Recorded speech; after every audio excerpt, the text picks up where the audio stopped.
আসসালামু আলাইকুম। Islamic emotional চ্যানেলের পক্ষ থেকে আপনাদেরকে জানাই আন্তরিক শুভেচ্ছা ও অভিনন্দন।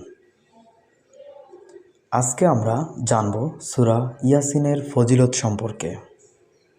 সূরা ইয়াসিনের ফজিলত কী? সূরা ইয়াসিন কোরআনের ৩৬ নম্বর সূরা।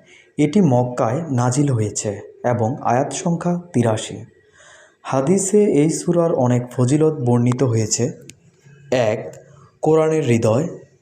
রাসূলুল্লাহ সাল্লাল্লাহু আলাইহি সাল্লাম বলেছেন, প্রত্যেক জিনিসের একটি হৃদয় আছে, আর কোরআনের হৃদয় হলো সূরা ইয়াসিন। তিরমিজি। ২. গুনাহ মাফের কারণ। হাদিসে আছে, যে ব্যক্তি আল্লাহর সন্তুষ্টির জন্য সূরা ইয়াসিন তেলাওয়াত করবে তার পূর্বের গুনাহসমূহ মাফ করে দেওয়া হবে। বাহ্যিক হাদিসটি দুর্বল, তবে ফজিলতের ব্যাপারে আলেমরা আমল করতে বলেছেন। ৩. মৃত্যু পথযাত্রী ব্যক্তির জন্য। রাসূলুল্লাহ সাল্লাল্লাহু আলাইহি সাল্লাম বলেছেন, তোমরা তোমাদের মৃত্যু পথযাত্রীর কাছে সূরা ইয়াসিন পাঠ করো। আবু দাউদ। এতে তার জন্য সহজি ও রহমত নাজিল হয়।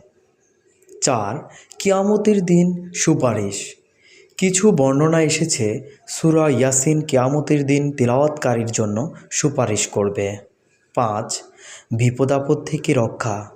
অনেক আলেম বলেন, নিয়মিত সূরা ইয়াসিন তেলাওয়াত করলে আল্লাহ তাআলা বিপদ আপদ দূর করেন এবং অন্তরে শান্তি দান করেন।